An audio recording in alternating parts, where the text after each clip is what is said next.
Na sequência de exposições bíblicas que nós estamos fazendo já há alguns meses na igreja, que tem como título 4 Olhares, nós, nesta quarta temporada, que trata de maneira específica sobre os ensinos do Mestre, nós estamos planejados, e hoje já estava planejado, para nós ministrarmos o episódio número 7 e número 8, que vão falar sobre o que Jesus ensinou sobre espiritualidade, sobre religiosidade. Isso vem bem a calhar, porque acaba também nos permitindo ter um ponto de partida para pensar um pouco sobre como nós podemos adorar a Deus, mesmo espalhados no mundo e não reunidos no lugar que normalmente as pessoas assim o fazem. Então, para que nós possamos ver o que Jesus ensinou, o que o Mestre ensinou sobre espiritualidade e religiosidade, eu gostaria de convidar você a abrir a sua Bíblia, abrir a sua palavra ou acessá-la por meio do nosso aplicativo ou do nosso celular aí nas suas mãos, o texto do Evangelho de João, capítulo 4. Esse é o texto básico da ministração que nós vamos oferecer a Deus agora. João, capítulo 4, a partir do verso 1. Essa é uma das histórias mais conhecidas do Evangelho de João. E, certamente, muitas mensagens, muitos estudos bíblicos já foram ministrados. Eu gostaria de dar um foco mais específico quando Jesus ensina nessa passagem sobre espiritualidade e religiosidade. Então, abra aí a sua Bíblia, por favor, em João capítulo 4, a partir do verso 1. Diz assim a palavra de Deus: Quando, pois, o Senhor veio a saber que os fariseus tinham ouvido dizer que ele, Jesus, fazia e batizava mais discípulos que João, se bem que Jesus mesmo não batizava, e sim os seus discípulos, ele deixou a Judeia, no sul de Israel, retirando-se outra vez para a Galileia, no norte de Israel. E era-lhe necessário atravessar a província de Samaria, que ficava entre a Judeia no sul e a Galileia no norte. Chegou, pois, a uma cidade samaritana chamada Sicar, perto das terras que o patriarca Jacó, há muitos anos, dera a seu filho José. Estava ali a fonte de Jacó. Cansado de viagem, assentara-se Jesus junto à fonte por volta da hora sexta, por volta do meio-dia. Nisto veio uma mulher samaritana tirar água. E então disse Jesus àquela mulher, disse-lhe Jesus: dá-me de beber, pois os seus discípulos tinham ido justamente à cidade para comprar alimentos. Então lhe disse a mulher samaritana: como, sendo tu judeu, pedes de beber a mim, que sou mulher samaritana? E aí João faz um comentário: porque os judeus não se dão bem com os samaritanos. Replicou-lhe Jesus: se conheceras o dom de Deus, e quem é o que te pede, dá-me de beber, tu lhe pedirias, e ele te daria água viva.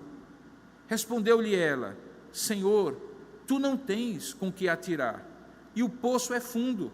Onde, pois, tens a água viva? És tu, porventura, maior do que Jacó, nosso pai, que nos deu o poço e do qual ele mesmo bebeu, e bem assim os seus filhos e o seu gado?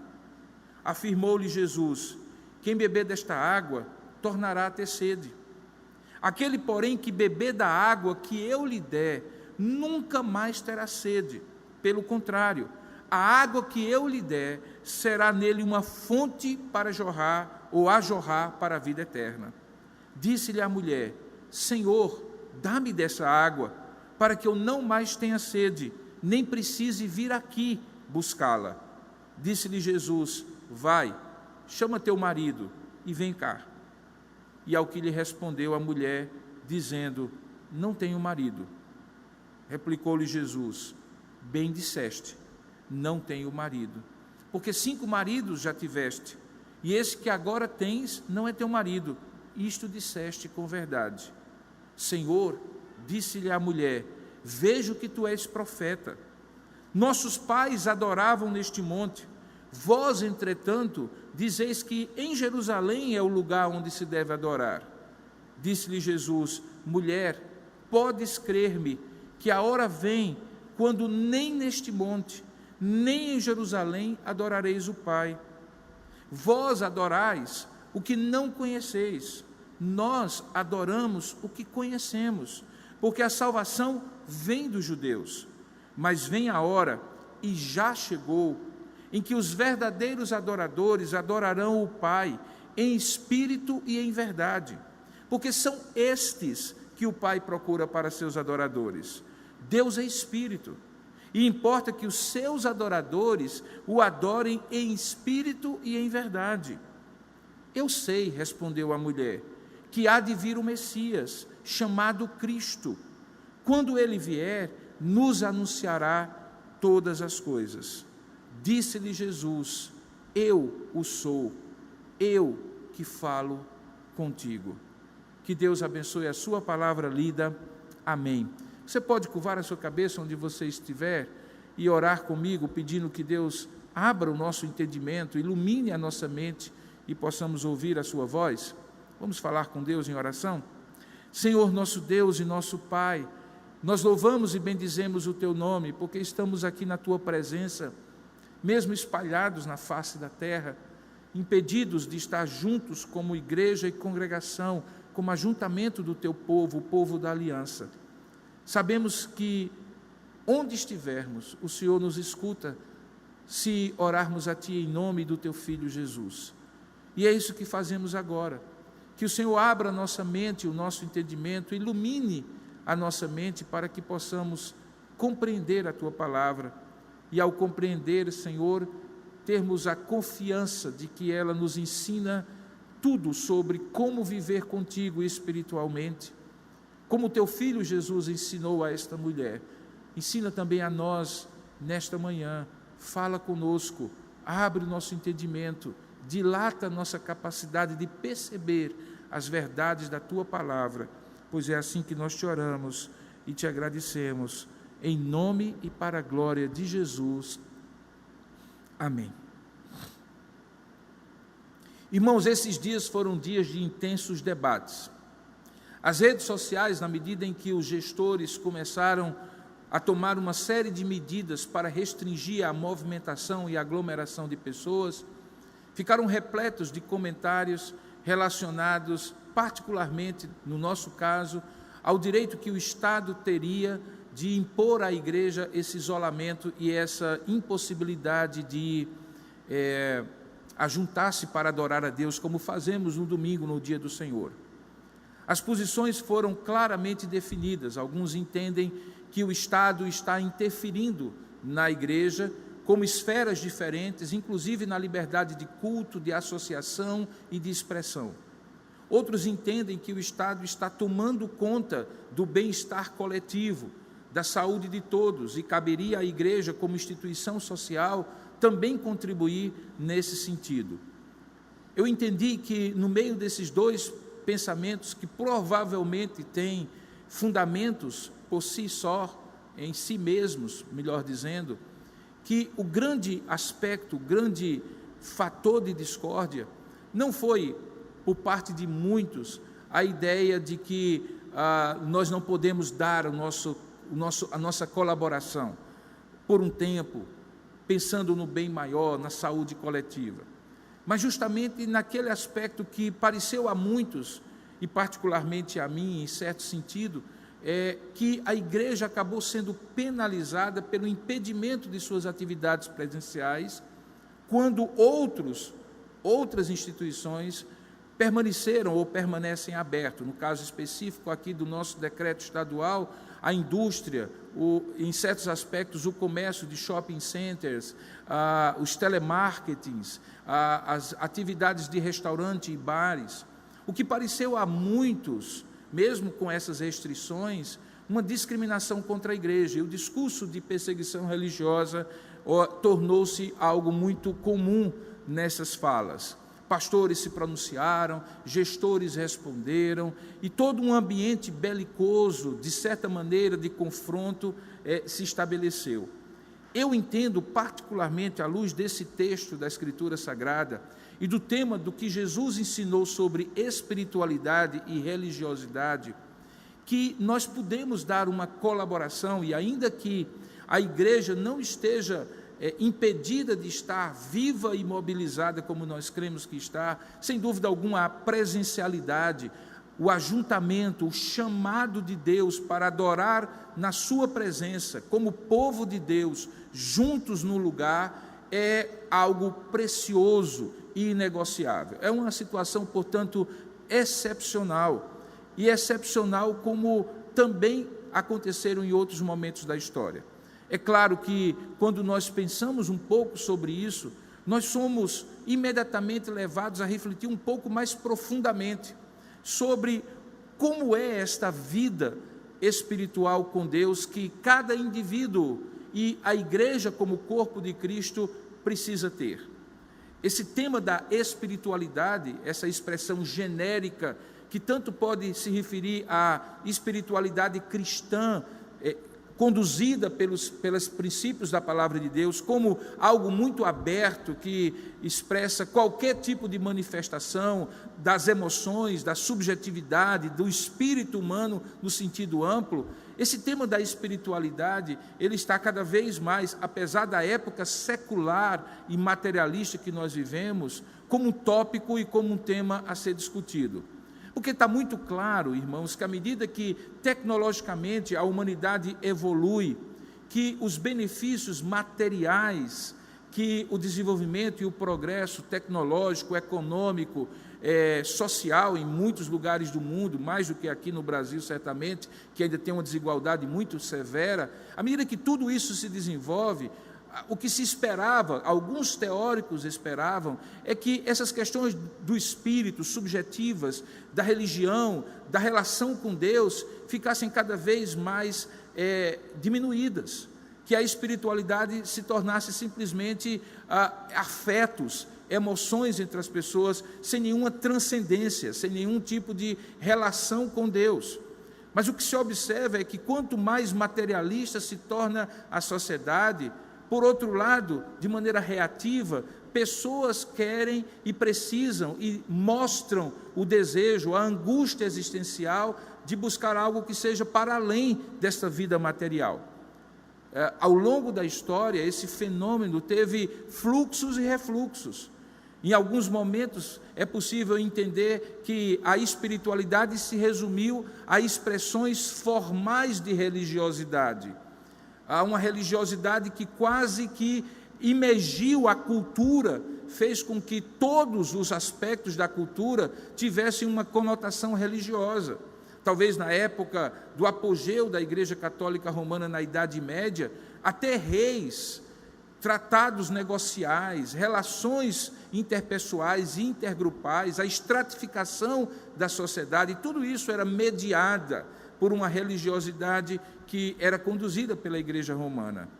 Com o passar do tempo, e particularmente nessa época que alguns chamam de pós-modernismo, esse poder religioso diminui, mas a ânsia pela espiritualidade, por essa transcendência, continua existindo.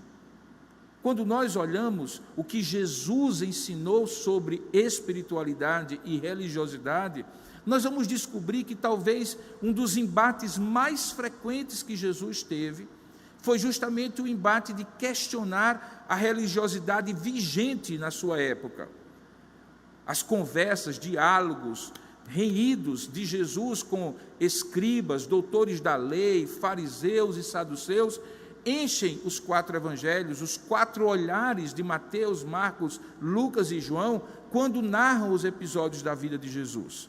Neste caso do evangelho de João, nós temos um texto que nos ajuda muito a compreender como, na perspectiva de um diálogo de Jesus com uma mulher que tinha uma religiosidade diferente daqueles judeus que, como Jesus, adoravam em Jerusalém a partir das escrituras do Antigo Testamento, é possível ver nesse diálogo com esta mulher, que era religiosa, mas que talvez tivesse uma vida moral diferente daquilo que era prescrito na religião, como Jesus encara, como Jesus ensina sobre pontos em comum de espiritualidade e religiosidade, e pontos discordantes. E aí eu convido você a voltar ao texto. Entenda o contexto dessa conversa. Primeiramente, entenda que ela está descrita no Evangelho de João, no capítulo 4, logo depois do capítulo 3, onde Jesus tem um diálogo com talvez uma personagem que é o oposto dessa mulher. No capítulo 3, Jesus se encontra, por iniciativa deste homem chamado Nicodemos, com um homem que era um dos principais dos judeus, como o Evangelho narra. Ele vai de madrugada, busca Jesus em busca de um sentido maior para a religiosidade que ele praticava. Ele quer entender, afinal de contas, aquilo que Jesus tinha começado a ensinar ali nas cercanias da Judéia, de Jerusalém, que era a capital religiosa de Israel, como ainda é até os dias de hoje. Aquele homem era religioso, praticava uma religiosidade severa, restrita, conhecia todo o alto clero da religiosidade judaica da época de Jesus. Era um homem que, teoricamente, como o próprio Senhor Jesus diz para ele, sendo um dos principais dos judeus, deveria já saber as respostas a algumas das indagações que ele trazia para Jesus, mas, curiosamente, ele tinha uma religiosidade bastante praticante, bastante clara, bastante presente na vida dele, mas que era destituída de uma espiritualidade real, de uma experiência real do seu espírito com Deus, que é espírito. Tanto é que Jesus aponta para ele o caminho e diz assim: você precisa nascer de novo, Nicodemos, porque quem não nascer de novo não pode ver o reino de Deus. E todo esse diálogo transcorre, você pode ler depois no capítulo 3. Agora, no capítulo 4, propositadamente, João narra um episódio em que Jesus está saindo ali daquela região sul, diz o texto que Jesus está deixando, veja aí o verso 3, a Judéia, e resolve ir para o norte de Israel, retirando-se outra vez para a Galileia. Ele, alguns meses antes, tinha estado na Galileia, mas ele agora estava na Judéia e ia subir novamente para a Galileia, onde uma região que não era tão religiosa, a Galileia dos gentios, muito influenciada pela cultura grega, com muitas pessoas de outras nações de orientação helênica, não judaica, certamente representaria um desafio diferente para Jesus do que aquele que ele estava enfrentando ali na Judéia religiosa, judaica, com o centro de Jerusalém, difundindo toda a expressão religiosa dos judeus. Diz o texto no versículo 1 que esse contraste entre um diálogo com um homem muito religioso, mas sem espiritualidade, versus agora no capítulo 4, um diálogo com uma mulher também muito religiosa, mas sem uma vida moral correspondente e com uma religiosidade diferente da religiosidade judaica, é proporcionado pelo fato de que uma pequena controvérsia já começava a acontecer ali, que está descrita no versículo 1 e o versículo 2. João Batista, o antecessor de Jesus, ainda estava vivo, e diz que ele, o Senhor Jesus, veio a saber que os fariseus, o principal partido religioso da sua época, tinham ouvido dizer que ele, Jesus, fazia e batizava mais discípulos do que João, embora, como o próprio texto diz, Jesus mesmo não batizava, e sim os seus discípulos. Então, diante disso, Jesus entendeu que a artilharia dos fariseus, a artilharia religiosa dos fariseus, se deslocaria de João Batista, que já tinha recebido comissões vindas de Jerusalém, onde ele estava nas cercanias do Rio Jordão, para saber se ele era o Cristo, e se deslocaria agora para Jesus, porque Jesus estava tendo uma repercussão do seu ministério maior. Jesus entende, então, que não é tempo ainda para esse confronto, para essa manifestação do seu reino, do propósito maior, e então ele resolve subir para a Galileia, deixando aquela região. Diz o texto no verso 4, que neste caminho era-lhe necessário atravessar, versículo 4, a província de Samaria. De fato, era-lhe necessário, porque o caminho mais curto da Judéia para a Galileia era atravessando a Samaria, embora os judeus que tinham certas restrições a atravessar aquele caminho pelas dificuldades que eles tinham de relacionamento com os samaritanos, eu vou falar daqui a pouco sobre isso, preferiam caminhar por fora do Rio Jordão, fazendo um caminho um pouco mais longo, para não ter que entrar na terra dos samaritanos. Eu costumo explicar essa passagem, e aí eu vou pedir a sua ajuda em termos de geografia. Digamos que Jesus estivesse em Pernambuco e tivesse que ir para o Rio Grande do Norte, e no meio está a nossa pequena Paraíba. O caminho natural era pegar a BR-101 Norte e ir até Natal. Esse seria o caminho, e é o caminho que Jesus traça. Os judeus mais religiosos, para evitar passar pelo meio, pela Samaria, que aqui é o equivalente à Paraíba, eles talvez fossem até o final de Pernambuco, passariam pelo Ceará e entrariam no Rio Grande do Norte pelo sertão, pelo Seridó, para chegar até Natal. Foi exatamente isso que Jesus não fez. Jesus entendeu que era-lhe necessário atravessar pela província de Samaria. Alguns dizem que isso não era uma questão apenas de trajeto mais curto versus trajeto mais longo, mas que na providência de Deus havia um encontro marcado de Jesus com aquela mulher, e o eterno decreto de Deus permitiria que esse texto, ou providenciaria que esse texto ficasse registrado. Por isso, esse era-lhe necessário é muito mais profundo do que simplesmente uma questão geográfica. Bom, quando Jesus então chega àquela pequena cidade samaritana, chamada Sicar, ou Siquém, como é a grafia do Antigo Testamento, ali ele encontra um poço onde Jacó havia cavado, e ali também tinha tomado água, ele, os seus rebanhos, isso séculos e séculos antes de Jesus, e dado aos seus filhos. Aquele local era um local muito importante na história bíblica do Antigo Testamento. Primeiro porque naquele local, os ossos de José do Egito, um dos filhos de Jacó, haviam sido trazidos do Egito e enterrados ali.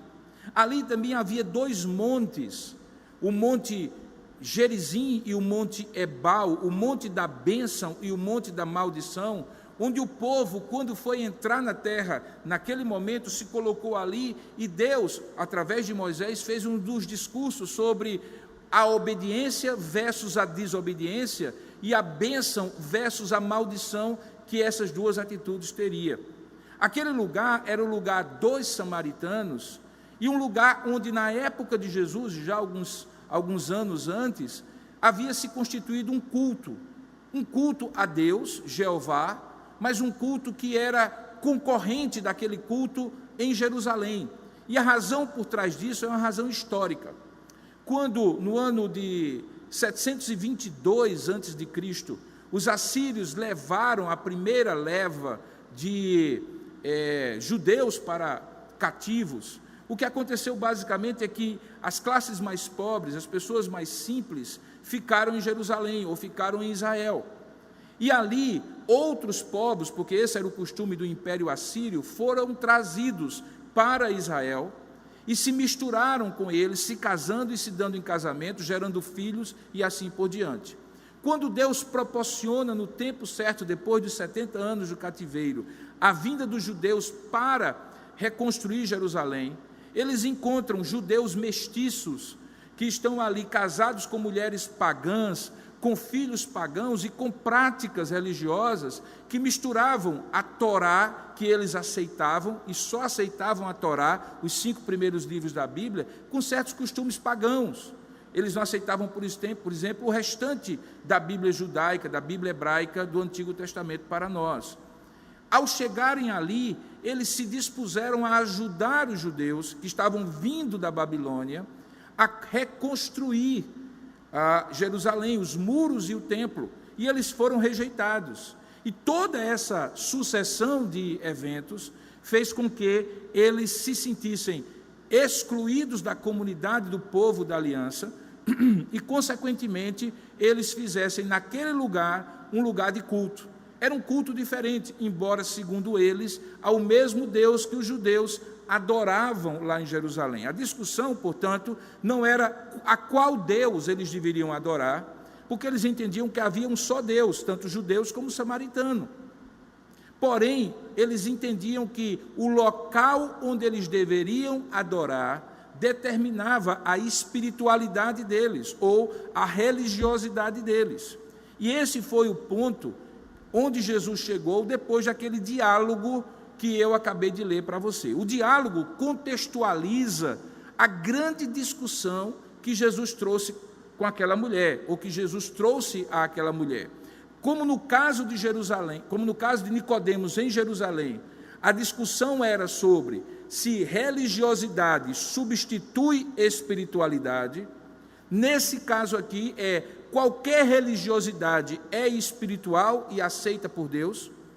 Então, com Nicodemos, a discussão era: a minha religiosidade judaica, como fariseu, principal dos judeus, ela é suficiente para glorificar a Deus e adorar a Deus e, consequentemente, cumprir a vontade de Deus? Jesus diz: não. É preciso que, como um passo anterior às práticas religiosas, que são a religiosidade, você tenha uma experiência real e espiritual com Deus. Você precisa nascer de novo. Aqui a discussão é outra. A discussão é: reconhecendo que eu preciso ter uma vida com Deus, uma espiritualidade expressa num culto a Deus, numa prática de virtudes que Deus determina na sua palavra, numa prática religiosa que expresse externamente aquilo que eu creio internamente, como é uma característica das práticas religiosas. A pergunta que a mulher samaritana precisa responder é: isso pode ser feito em qualquer lugar e de qualquer jeito? Porque a grande questão é que vocês, judeus, dizem que é lá em Jerusalém e nós, samaritanos, dizemos que é aqui. E isso determina a maneira como nós adoramos a Deus. Então veja que todo o contexto da conversa de Jesus sobre dar a água viva versus aquela água parada do poço de Jacó, depois derivando dali a confrontação que Jesus faz a ela, do estado moral em que ela se encontrava, por ter tido 5 maridos e o homem com quem ela vivia não ser marido dela. Tudo isso está contextualizando e convergindo para o ponto fulcral, o ponto central, que é a questão da espiritualidade. E aí, Jesus estabelece um princípio, e o princípio começa a ser estabelecido a partir do versículo 21. A conversa foi se desenvolvendo, Jesus usou metáforas, como ele costumava usar, a água viva versus a água parada, falando sobre a religiosidade da água parada, daquele poço de Jacó, que precisava ser tomado constantemente, precisava ser tomada constantemente e ser buscada constantemente, versus uma espiritualidade de fato divina, como uma fonte de água viva que jorra para a eternidade. E aí, nesse momento, aquela mulher, no verso 19, expressa uma impressão que ela começa a ter sobre aquele homem desconhecido, naquele diálogo improvável de um homem judeu versus uma mulher samaritana, pedindo água e usando a água como metáfora sobre religiosidade versus espiritualidade. Aquela mulher, no verso 19, então constata: Senhor, falando em relação a Jesus, vejo que tu és profeta. A partir desse gancho, Jesus, então, vai e converge tudo aquilo que ele estava preparando no diálogo para o ponto importante que aquela mulher precisava compreender. Porque aquela mulher, como decorrência dessa constatação, coloca a questão nesses termos: os nossos pais, verso 20, referindo-se aos samaritanos que antecederam a ela, adoravam neste monte. Ela estava se referindo ao monte Gerizim, o monte da bênção. Vós, entretanto, judeus, dizeis que é em Jerusalém o lugar onde se deve adorar. Veja que a mulher, ela está ainda trabalhando categorias religiosas. Onde se deve adorar? Qual é o lugar certo para se adorar? Onde eu posso dizer que ali Deus está presente? E aqui eu preciso fazer um pequeno parênteses para que você entenda como essa questão de lugar progrediu ao longo do Antigo Testamento, até chegar a essa afirmativa que os judeus tinham de que o lugar onde Deus se encontraria com o ser humano, com o seu povo, era exclusivamente em Jerusalém, no templo construído por Salomão. Se você vai lá nas páginas das Escrituras Sagradas, você vai entender um pouco, porque, a princípio, no Jardim do Éden, antes da queda do homem, do pecado entrar na realidade humana, a relação do homem com o seu Criador, do ser humano com o Criador, homem e mulher, era uma relação que eu diria de familiaridade, de intimidade. A Bíblia diz lá em Gênesis que o Senhor visitava ao fim de cada dia aquele jardim, na viração do dia, e ali tinha um encontro com os seres criados à sua imagem e semelhança. É claro que Deus está presente em todos os lugares. Um dos atributos de Deus é a onisciência. Porém, todas as vezes que Deus quer de maneira intensa, intencional, receber a adoração do seu povo ou de suas criaturas, ele se dirige a elas. E ao dirigir-se a Adão e Eva, ele recebia a adoração, o louvor, a comunhão e a intimidade. Isso é quebrado pelo pecado, e a partir dali, então você começa a perceber algumas coisas acontecendo. A primeira delas é a figura de um homem chamado Enoque, que praticamente inicia uma intenção humana de adorar a Deus. Ele se aproximou tanto de Deus e adorou tanto a Deus na sua geração, que Deus o tomou para si, sem que ele passasse pela morte. Quando, séculos depois, ou tempos depois, Deus chama Abraão para dali formar um único povo, e antes disso, talvez eu precise dizer que é bom você lembrar que depois desta humanidade progredir, ou melhor, regredir no pecado, ele escolhe uma família na figura de Noé, e o primeiro ato que Noé faz, depois que sai do dilúvio, é oferecer um altar, uma adoração a Deus. Quando os patriarcas, começando com Abraão, começam a chegar na terra prometida, porque esse tinha sido o chamado de Deus para Abraão: sai da tua terra, da tua parentela, e eu te mostrarei a terra onde tu deves ir. A partir dali, Abraão, onde chega, a primeira providência é edificar um altar. E era um altar diferente, era um altar natural. Os povos daquela época já talhavam pedras para fazer altares talhados, de tal maneira que eles eram bem arrumadinhos e adoravam os deuses das terras de lá. Deus disse que eles não deveriam talhar pedra nenhuma, mas simplesmente juntar pedras e ali fazer um monumento, um local que simbolizasse a devoção religiosa e espiritual deles a Deus. Vários altares são criados, são construídos. Eles constroem o altar antes mesmo de fazer as suas tendas e começar a sua vida cotidiana, econômica, social, familiar aqui naquele lugar. Isso continua por um tempo, é uma época da adoração por meio dos altares que os patriarcas e o povo de Deus edificavam. Em dado momento, quando Deus resolve tirar aquele povo que agora já estava cativo no Egito, para que eles fossem de volta para a terra prometida, 430 anos depois que ele havia prometido a Abraão isso, ele então, no meio do caminho, no Monte Sinai, ele entrega a lei ao povo, que era a regra moral, social, política, econômica, ambiental, uma verdadeira legislação completa. E dentro dessa legislação, Deus dá a Moisés, e Moisés transmite ao povo as regras materiais, medidas e as razões para que eles construíssem um templo ambulante, que a gente conhece como tabernáculo. Aquele tabernáculo tinha um lugar, que era o Santíssimo Lugar, onde a Arca da Aliança, um baú retangular, de madeira de acácia, revestida de ouro por dentro e por fora, onde as tábuas estavam colocadas, a vara de Arão, como pastor que havia florescido, estava ali, os pães da proposição foram colocados, ali naquilo que se chamava tenda da congregação, o lugar mais santo. Deus, por 40 anos, independentemente de onde esse tabernáculo estivesse, no deserto, parado em um lugar por alguns meses até, ou andando e sendo montado e desmontado, Deus se fazia presente ali. O povo vinha, oferecia os seus sacrifícios, consultava a Moisés como grande líder espiritual, os sacerdotes estavam ali, uma tribo inteira foi separada para cuidar das coisas do culto naquele tabernáculo. Isso aconteceu até o povo praticamente entrar na terra prometida.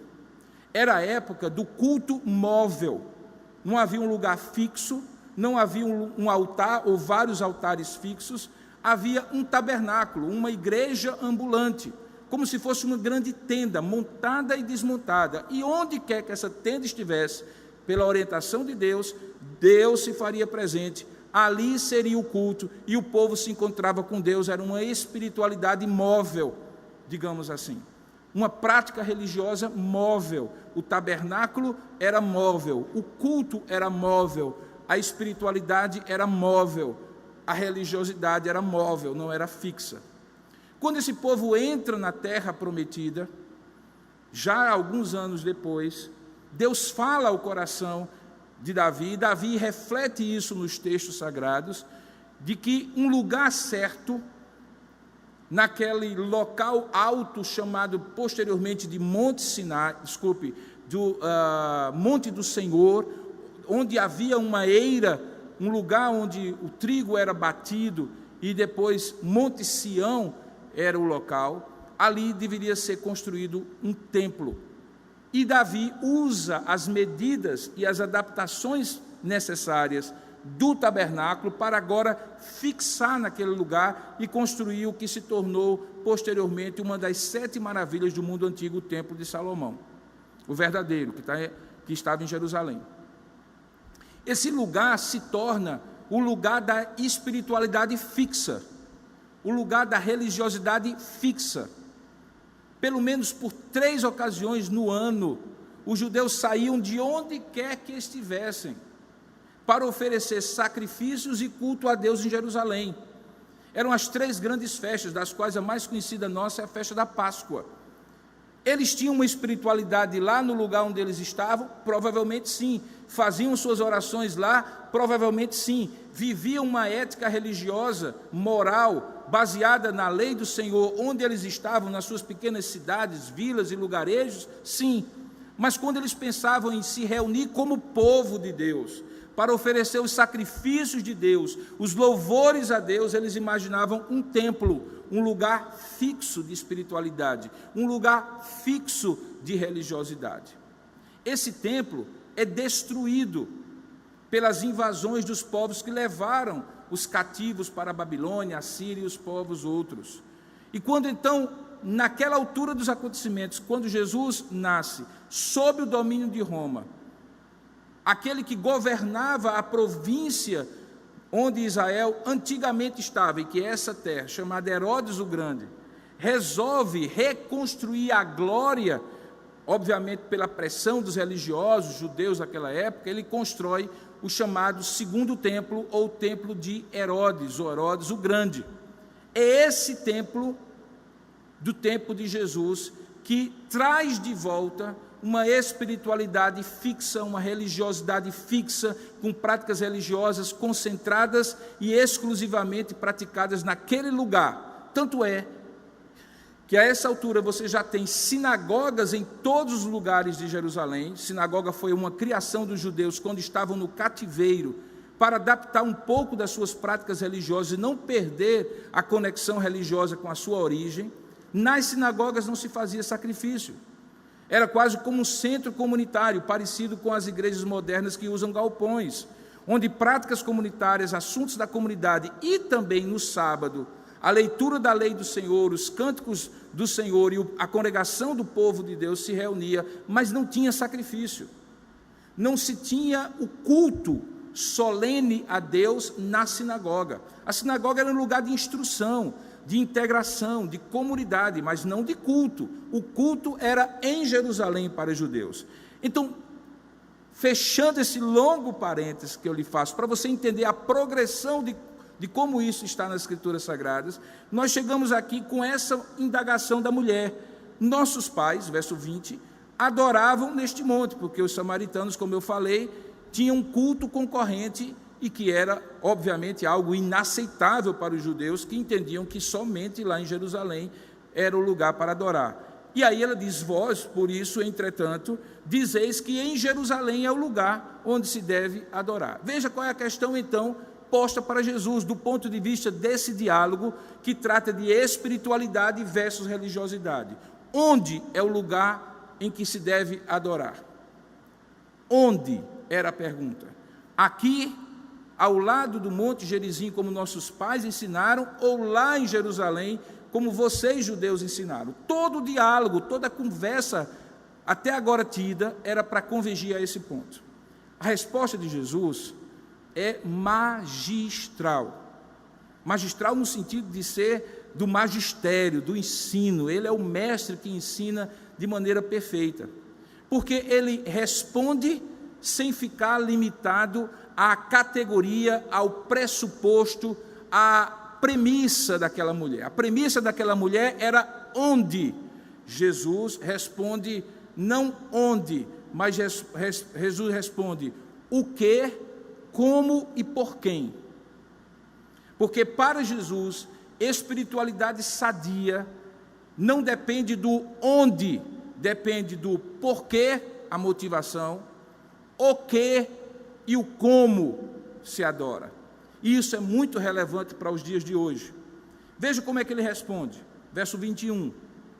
Jesus então diz: mulher, podes crer-me que a hora vem. Essa expressão seria o equivalente a dizer: em verdade eu digo a você, podes crer-me, tenha certeza disso aqui, porque isso aqui não é variável, isso aqui é verdade.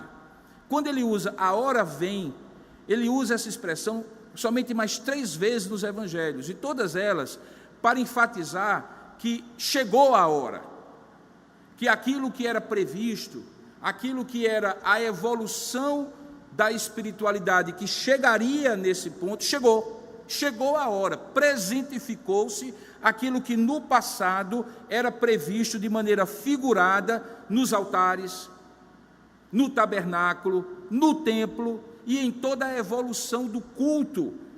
E isso que ele vai dizer, a hora vem, apesar de ser uma evolução no tempo daquilo que a gente chamaria de teologia do culto, ou teologia do lugar do culto, na verdade é um retorno ao início, porque eu falei que no Jardim do Éden, a espiritualidade do primeiro casal era intimista, era da familiaridade, era do dia a dia, era da conversa ao redor da mesa, se houvesse mesa no jardim, era da conversa que interpenetrava, misturava-se, sem separar vida secular de vida religiosa, coisa que Adão e Eva vivenciaram antes da queda. O que Jesus vai dizer é um retorno a esse estado em que a adoração é menos religiosa e mais espiritual. Espiritual em que sentido? Porque ela é interpenetrada no dia a dia da pessoa e ela não está restrita a um lugar. Ele então diz assim: podes crer-me que a hora vem quando nem neste monte, e olha, eu estou falando de um judeu, Jesus era judeu, sabia a grande polêmica que estava embutida nessa pergunta dessa mulher, e ele diz: olha, eu quero dizer que a hora vem quando nem neste monte que vocês samaritanos adoram, nem lá em Jerusalém é o lugar em que devemos adorar o Pai. Ele diz assim: podes crer-me que a hora vem quando nem neste monte, veja aí no verso 21, nem em Jerusalém adorareis o Pai. Queridos, isso aqui era uma quebra de paradigma absurda, se você levar em conta que esse judeu, ele está dizendo que tudo aquilo que foi praticado séculos e séculos, quando os seus avós, os seus pais e todas as ascendências anteriores iam para Jerusalém para adorar, agora chegou um ponto em que isso será mudado. Isso chegou ao ápice, e o ápice é que nem em Jerusalém, onde se costumava adorar os judeus, nem ali naquele monte onde se costumava adorar os samaritanos, seria o lugar onde se adoraria o Pai. Primeiro, então, ele desconstrói a ideia de que a grande questão da espiritualidade versus religiosidade é uma questão de lugar. Essa é a razão, inclusive, diga-se de passagem, porque no Novo Testamento você vai ver depois, com o tempo, no livro de Atos dos Apóstolos, por exemplo, a igreja inicialmente formada por Jesus e os apóstolos não tinha templos. Você encontra, por exemplo, os apóstolos que eram de origem judaica, utilizando da estrutura do templo judaico para pregar o evangelho. E você encontra eles se reunindo de casa em casa, era uma igreja doméstica, até porque era uma igreja perseguida, tanto por judeus como pelo Império Romano. A ideia de um lugar, de um templo, que pudesse resgatar a ideia do templo de Jerusalém, é uma ideia que começa a acontecer séculos depois, talvez o século 3 e 4, quando o cristianismo se torna cada vez mais uma religião, não necessariamente um modo de vida, uma atitude para com Deus, uma vivência espiritual para com Deus. E quando chega dele se tornar uma religião oficial, através do Édito de Milão, feito por Constantino, aí a essa altura o cristianismo é mais religião do que qualquer outra coisa. Essa é a razão porque nós chamamos este lugar onde nós estamos aqui em Tambaú de lugar de adoração. Mas não chamamos, mesmo que tivesse uma torre bonita e todas aquelas construções belíssimas que nós encontramos nas catedrais medievais, e são belas mesmo, mas nós não chamamos de templo. Até porque, como nós vamos ver lá em 1 Coríntios, a Bíblia deixa claro que quem é templo onde Deus habita e onde Deus deve ser adorado é a espiritualidade íntima do coração humano. Vós sois templo do Espírito Santo, é o que Paulo vem a dizer depois aos Coríntios. Então Jesus desconstrói a ideia de um lugar como determinante de uma espiritualidade.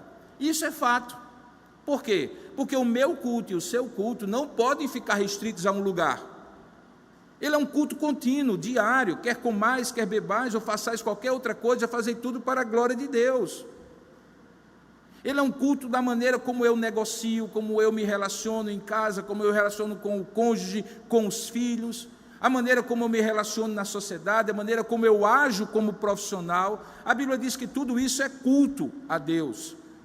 O momento em que o povo de Deus se reúne em um lugar para cantar cânticos de louvor a Deus, de elogio e de adoração a Deus, fazer orações comunitárias, pregar a palavra, ouvir a palavra, ser capacitado para o serviço, esse lugar é culto também, mas não é apenas esse lugar ou esses atos num lugar específico que são culto. O culto é o que eu sou, o culto é o que eu faço, o culto é o que eu digo, o culto é a maneira como eu negocio, a maneira como eu me relaciono, as palavras que eu uso, as atitudes que eu tenho, a maneira como eu ajo na sociedade. Isto também é culto, além dos momentos de devoção a Deus, quando estamos reunidos no lugar. Jesus então desconstrói a premissa da mulher. A premissa da mulher é onde? Jesus disse, onde não importa, porque chegou a hora que nem em Jerusalém, nem aqui nesse monte, vós adorareis o Pai. No verso 22, Jesus então começa, depois de ter sido desconstruído esse conceito, a construir uma nova teologia do culto para aquela mulher. A primeira coisa que ele diz é que o culto precisa estar centrado naquilo ou naquele que revela quem o Pai é, porque o culto é a Deus segundo o que Deus revela, segundo o que Deus prescreve. Aquilo que nós chamamos na teologia reformada de princípio regulador do culto, ou seja, aquilo que nós conseguimos retirar da Escritura, que Deus diz como o culto deve ser, tudo isso converge para um conhecimento que vai ter em Jesus, o centro. Veja que no verso 22, ele diz assim, vós, se referindo aos samaritanos, adorais o que não conheceis. Havia um problema de conhecimento sobre o que e como deveria ser o culto e a adoração. Por isso, eles, por exemplo, tomaram a decisão de só aceitar os 5 primeiros livros da Bíblia, e não os restantes.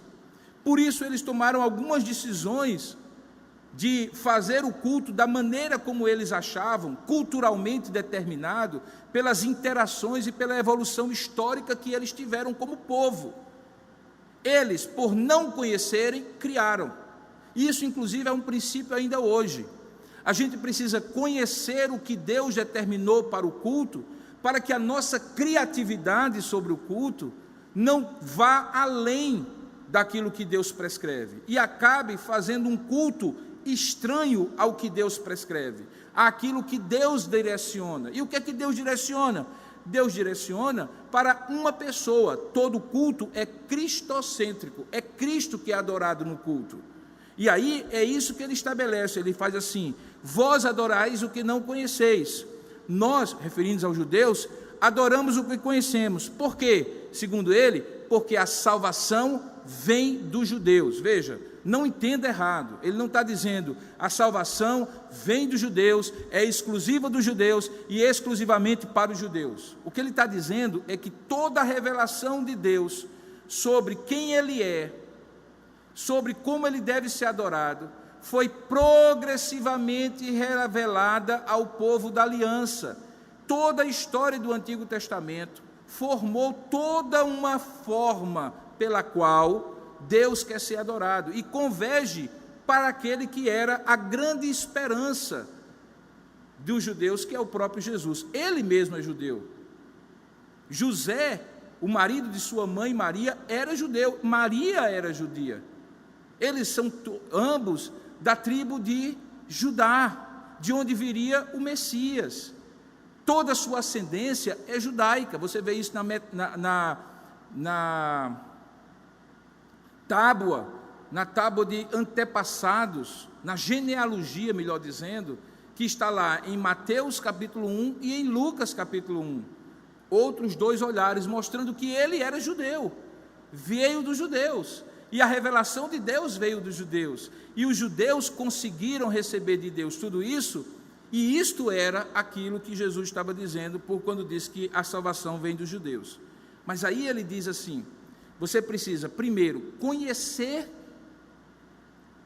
quem deve ser adorado, a partir do conhecimento dessa revelação de Deus.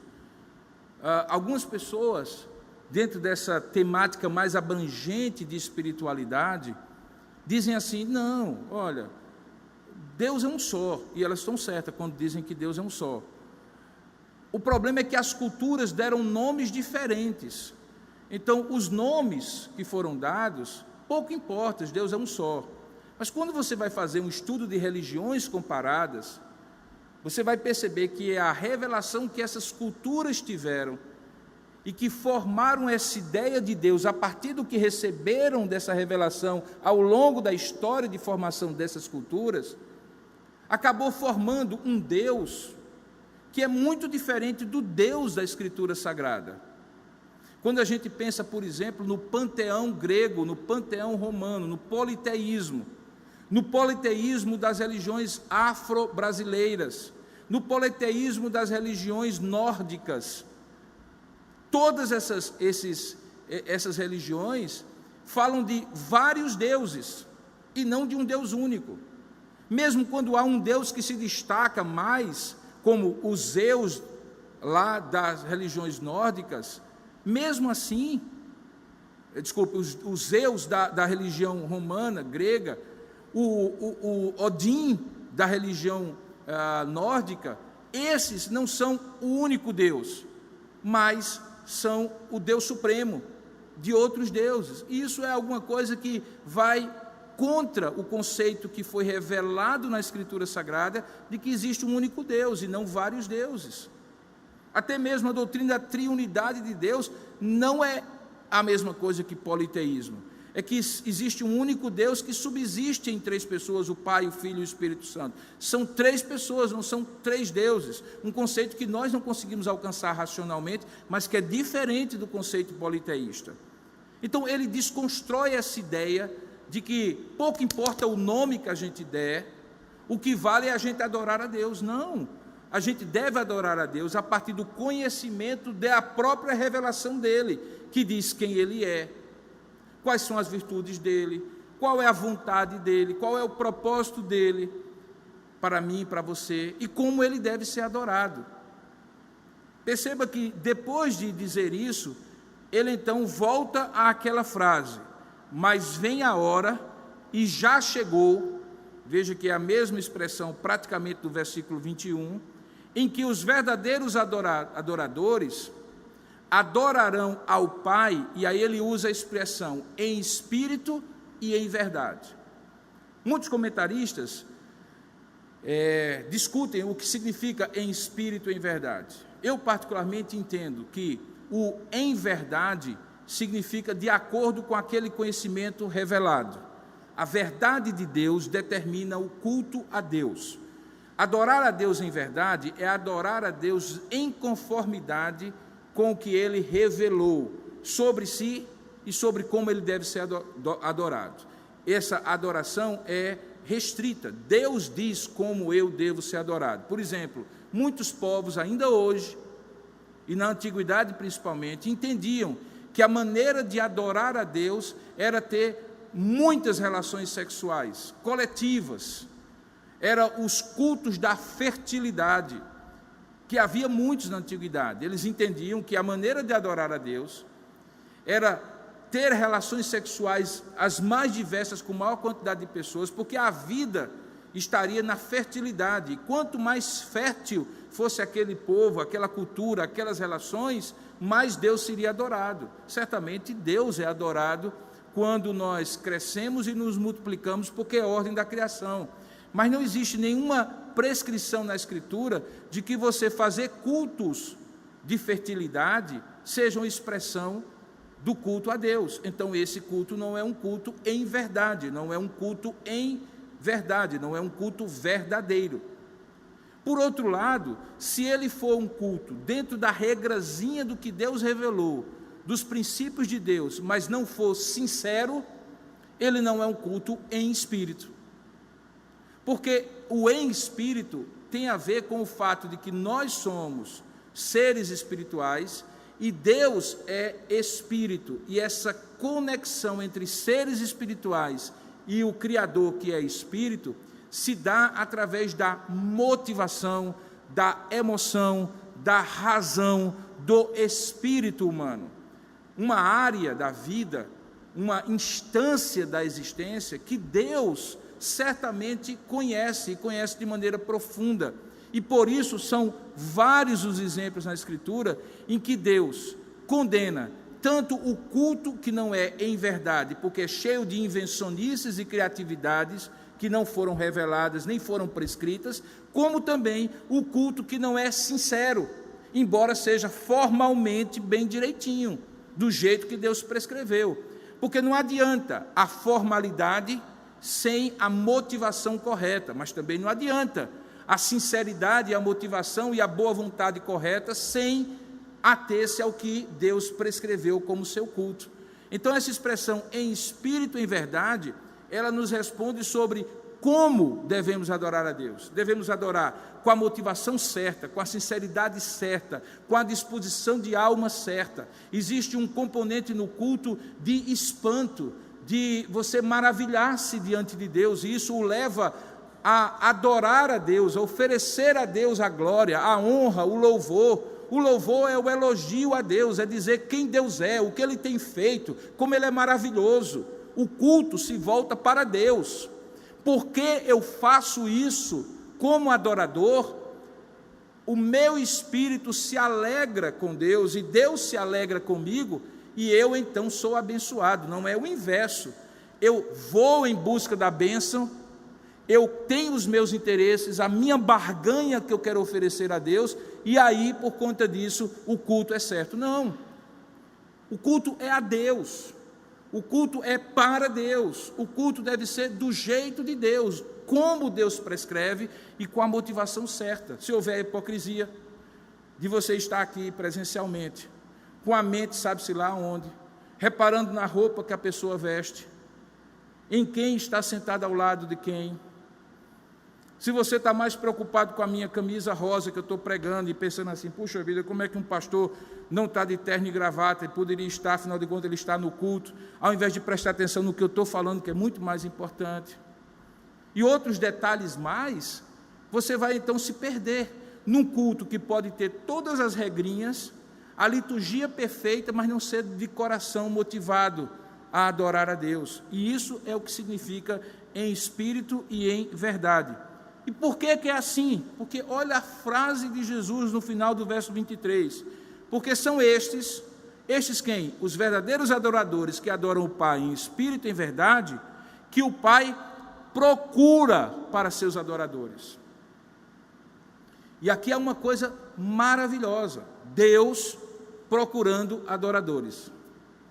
Quando a gente pensa na relação entre espiritualidade e religiosidade, a gente poderia definir de maneira bem sintética que a verdadeira espiritualidade é Deus procurando adoradores e adoradores o adorando em espírito e em verdade. A iniciativa é de Deus, Deus busca adoradores ao longo do tempo e da história da humanidade, prescreve como esses adoradores devem adorá-lo, e esses adoradores adoram do jeito que Deus prescreveu e com sinceridade de propósito. Isso é espiritualidade.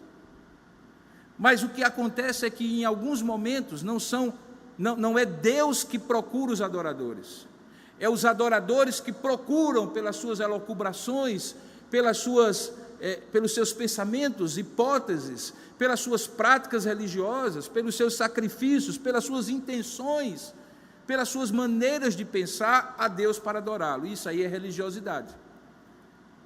É possível que a religiosidade seja sadia, como a espiritualidade que Deus determina, que Deus busca ser adorado? Sim, é possível. É possível, como eu costumo dizer, que a religiosidade, quando ajuda muito.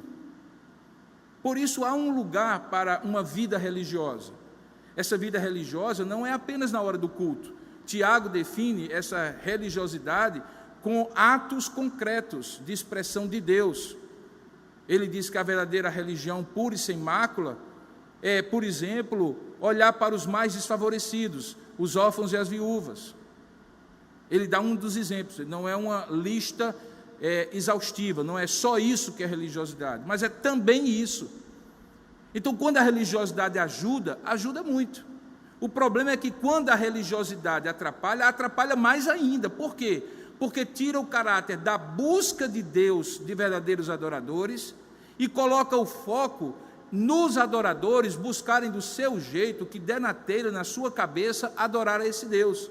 E nesse ponto, não é uma adoração em espírito e em verdade, Deus não busca essas adorações e não se agrada delas.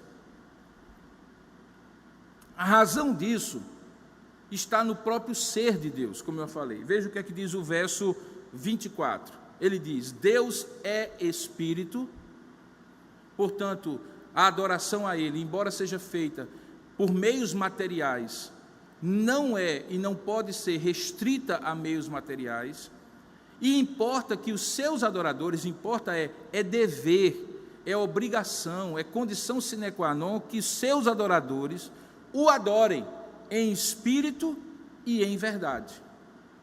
Jesus diz então tudo isso. Ele fala, não é a questão do onde, porque o onde está restrito à categoria da religiosidade. Vocês vão passar a vida toda aí brigando, se é em Jerusalém ou se é em Gerizim, no Monte Gerizim, perto desse poço aqui que Jacó construiu. Outros adoram em outros lugares, e vocês vão brigar a vida toda por isso. Se o templo tem que ser assim, se tem que ter torre, briguem por isso, mas não vai adiantar nada, porque o onde não é o mais importante da adoração. O mais importante é a quem, como essa adoração, e o que é adorado, o que significa essa adoração. E Jesus está respondendo isso. Quando ele chega a esse ponto e dizer, Deus é espírito, e importa que os adoradores, os seus adoradores, o adorem em espírito e em verdade, a mulher então interrompe e diz, eu sei, Senhor, eu sei que há de vir o Messias. Messias era esperado tanto por samaritanos como por judeus, o Cristo, o enviado. A mulher entendeu que toda essa teologia, essa conversa de adoração, iria em algum ponto chegar a quem deve ser adorado. E todos sabiam que quando o Messias viesse, ele era aquele que haveria de ser adorado. E aí ele diz: quando ele vier, nos anunciará todas as coisas.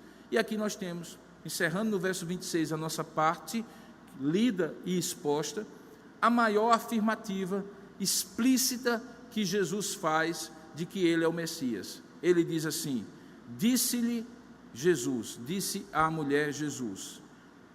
Ela estava falando sobre o Messias, que o Messias haveria de vir, que ele, quando viesse, anunciaria todas as coisas. Jesus diz então: eu o sou, eu que falo contigo, sou o Messias.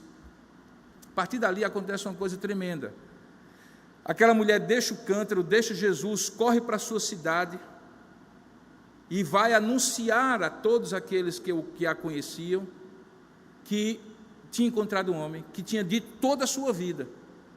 E então levanta a seguinte questão para aquela aldeia: será este o Messias, aquele que haveria de vir? A aldeia se desloca toda para encontrar Jesus.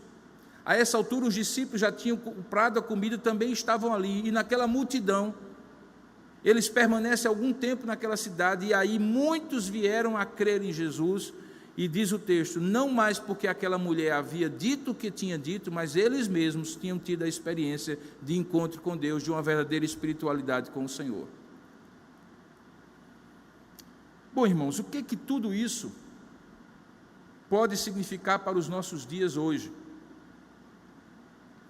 Bom, em nível pessoal, significa que a regra continua sendo, e o esperado e o buscado por Deus continua sendo o mesmo. Que a nossa adoração individual, familiar, seja uma adoração em espírito e em verdade. Não restrita a momentos religiosos, mas todo dia, toda hora, em todo lugar, de todas as formas que a Bíblia prescreve, que a Escritura prescreve, e que eu posso realizar, mesmo não estando num ambiente religioso chamado templo, ou qualquer nome que o valha. Em nível individual, portanto, eu deveria me preocupar mais com o cultivo da minha espiritualidade, enquanto adoração a Deus, conforme Ele deseja e Ele prescreve, do que em práticas religiosas. As práticas religiosas que favorecerem a isso, ótimo, mantenha, mas as práticas religiosas que concorrerem com isso, que atrapalharem a isso, descarte, sejam elas práticas protestantes, católicas ou de qualquer natureza. Porque Deus não busca adoradores que o adorem religiosamente, Deus busca adoradores que o adorem em espírito e em verdade. Ele não está com um discurso antirreligioso, ele está dizendo que a religião serve à espiritualidade, e não a espiritualidade serve à religião. Se você for um pouco mais e abranger as suas relações, você vai entender que de maneira prática, mesmo quando você não está com a mão levantada e louvando a Deus, cantando cânticos ou pregando a palavra, nas relações interpessoais, nós vamos falar isso no próximo domingo, o que Jesus ensina sobre relacionamentos, a melhor maneira de adorar a Deus é usar a regra áurea. E qual é a regra áurea que ele prescreveu no Sermão da Montanha? E que serve para qualquer circunstância. Ele diz assim: tudo quanto quereis que os homens vos façam, fazei-o vós primeiro. Ou seja aquilo que vocês esperam que os outros sejam para você. Você quer ser respeitado? Respeite. Você quer ser amado? Ame. Você quer ser ajudado? Ajude. Você quer ser ouvido? Ouça. Você quer ser acolhido? Acolha. Você quer ser amado? Ame. Jesus diz isso como regra áurea. Por quê? Porque isso está em consonância com amar a Deus acima de todas as coisas, que é a dimensão vertical da adoração em espírito e em verdade, com a vida cristã, e ao seu próximo como a si mesmo, que é a dimensão horizontal. E quando eu faço aos outros aquilo que eu espero que os outros façam a mim, eu estou amando o meu próximo como a mim mesmo. É simples isso. Isso é espiritualidade. Se a religião ajuda você a vivenciar a espiritualidade, ótimo, não está havendo incompatibilidade na sua religião com a sua espiritualidade. Mas se a sua religião, seja ela qual for, atrapalha isso, descarte esses aspectos da sua religião. Faça uma avaliação se a sua vida com Deus, por intermédio de Cristo, está sendo atrapalhada pela religião ou não. E entre espiritualidade, vida verdadeira, por meio de Jesus Cristo, ao único Deus Criador, e a religião, descarta a religião. Nas relações pessoais, interpessoais, intergrupais, é assim que deve ser feito. Mas existe uma outra e final dimensão de implicação nisso, que é o papel daquele povo que chama-se povo da aliança. O povo de Deus, é quando nós, como povo de Deus, o agrupamento desses adoradores, está na sociedade e deve agir na sociedade. E nesse ponto, irmãos, eu tenho preocupações crescentes. E quais são as preocupações crescentes que eu tenho? É até que ponto a Igreja de Cristo, e não falo da Igreja Presbiteriana de Tambaú exclusivamente, também a Igreja de Tambaú, mas para além do CNPJ, para além do nome, para além da placa na frente, o povo de Deus, aquilo que eu estou chamando de igreja viva e mobilizada, essa igreja precisa compreender qual é o seu papel na sociedade, que ela não deve propugnar, lutar por categorias e por meios e por armas humanas, carnais, semelhantes às outras instituições. Na hora em que eu vejo cristãos se preocupando mais com a sua atuação política na sociedade, e eu tenho muita autoridade para falar sobre isso, porque eu sou um dos pastores que mais fala sobre a importância da atuação política de cristãos, individualmente, e eventualmente até de pequenos grupos de cristãos, em partidos políticos, em associações, em centros comunitários, nas suas associações de categoria e assim por diante. Mas quando a igreja, muitas vezes assumida a liderança por certos líderes carismáticos, que supostamente estão falando em nome de toda a igreja, quando não tem autoridade, porque nós não temos papa, nem papa local em João Pessoa, nem no estado, nem no Brasil, nem no mundo. Nós não temos papa. Então, quando alguém diz eu sou a favor, eu sou contra, diga de si mesmo, no máximo da sua instituição humana, mas não fale em nome de todos, porque você não tem autoridade para falar em nome de todos. Então, quando eu vejo que essa igreja está sendo vista pela sociedade como uma igreja belicosa, confrontadora, com um discurso autovitimado de perseguição toda hora, vendo perseguição em todo momento, e perseguição existe, e vai piorar, irmãos. Mas ao invés disso, e ao invés de usar armas carnais, a igreja não manda uma mensagem que faz parte de um outro reino, com outros valores, que serve a um outro Senhor, que o culto dela é espiritual e de serviço ao próximo, porque isso glorifica o nome de Deus. Eu começo a ficar preocupado se nós não estamos substituindo esses princípios de culto cotidiano, diário e contínuo, por princípios religiosos, de denominação religiosa, de gueto religioso, de segmento religioso. Isso ao longo da história foi danoso para a igreja. Quando a igreja se institucionalizou como religião oficial ou majoritária, ela perdeu, em qualquer lugar em que ela foi assim, o poder de fazer o confronto da cultura com o evangelho, e começou a se aculturar, se tornou partido político, se tornou unha e carne com o Estado, e nesse ponto perdeu-se. A igreja não é deste mundo, a igreja de Tambaú resume-se no seu tempo de existência a este mundo, mas a igreja, o povo de Deus, não é deste mundo. Nós somos chamados para adorar a Deus em espírito e em verdade, e viver essa adoração na sociedade de tal maneira que as pessoas vejam que nós temos alguém, uma esperança, um culto, um Deus que transcende tudo isso. E nesses tempos bicudos em que nós vivemos, difíceis em que nós vivemos, a igreja está sendo atraída, manipulada por forças políticas de todos os campos ideológicos, porque ela se tornou massa de manobra, uma grande maioria que pode decidir uma eleição, derrubar um político.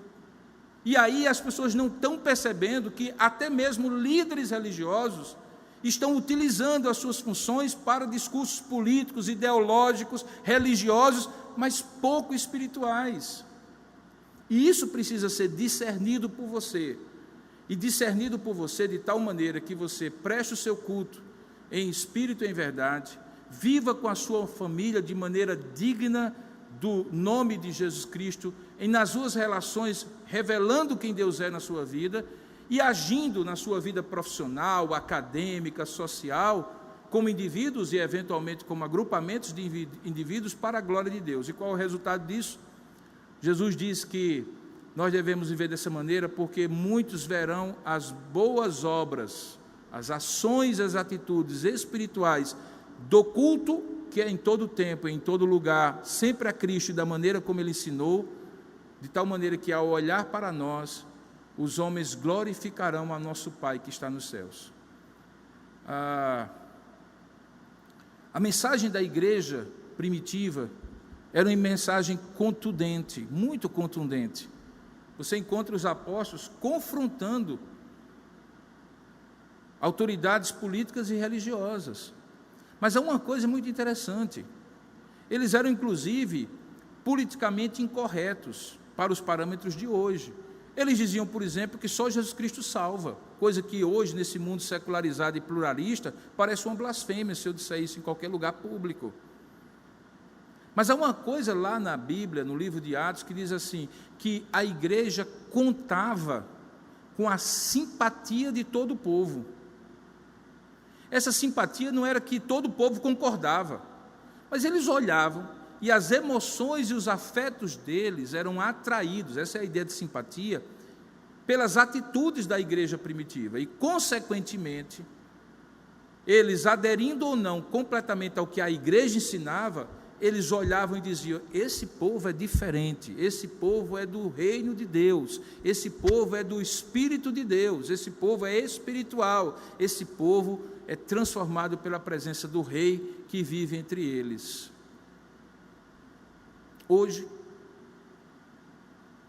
eu vejo o discurso da igreja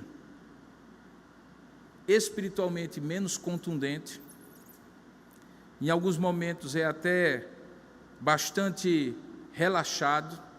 Você encontra hoje pregações que pouco se fala de Cristo e do culto que a Ele deve ser dado e oferecido, mas ao mesmo tempo é ideologicamente, politicamente muito contundente, e ao invés da igreja estar contando com toda a simpatia de todo o povo, cada vez mais é colado como rótulos na igreja a ideia de que somos fundamentalistas, retrógrados, negacionistas, ideologicamente determinados por uma postura política, alheios e insensíveis e indiferentes ao sofrimento humano, conduzidos por questões financeiras e por interesses materiais, tudo o que a igreja não deve ser. Mas é assim que a igreja está sendo vista. Por quê? Porque não está aprendendo o que Jesus ensinou sobre espiritualidade versus religiosidade. Hoje à noite nós vamos no mesmo caminho, a partir de um outro texto da palavra de Deus, quando Jesus disse: se a vossa justiça não excederem muito a dos escribas e fariseus. O que significa isso em termos de espiritualidade e religiosidade para você, sua família, para a nossa igreja e para o povo de Deus? Hoje à noite, 18 horas, vamos continuar no 8º episódio dessa 4ª temporada dos ensinos do Mestre. Eu quero lhe convidar nessa hora a orar comigo, porque eu quero orar com você e por você. Ó Deus amado e querido Pai, nós rogamos a Tua misericórdia e graça sobre nós, pedimos que o Senhor tenha misericórdia de cada um de nós, individualmente, como adorador que deve adorar a Ti e a Ti somente, da maneira como Tu prescreves, e independente de onde estivermos, em espírito e em verdade, com sinceridade e motivação sadias e santas, e com posturas e formas que o Senhor mesmo orientou a que tivéssemos. Olha para nós como indivíduos, porque o culto que oferecemos como igreja, como congregação local, como família, como povo de Deus na sociedade, começa quando eu e cada um dos meus irmãos, teus filhos, te adoramos em espírito e em verdade. Nos ajuda, Pai, nesse momento difícil, a cada dia mais, caminhar no caminho de uma espiritualidade sadia e de uma religiosidade que seja reflexo dessa espiritualidade, ao invés de ser concorrente a essa espiritualidade, a essa comunhão contigo e com o próximo. Nos abençoa, Pai, e que essa palavra possa descer aos corações e às atitudes. Por isso eu a entrego, para que o Teu Espírito mesmo a aplique aos corações. É o que nós oramos juntos, ó Pai, em nome de Jesus. Amém, Senhor.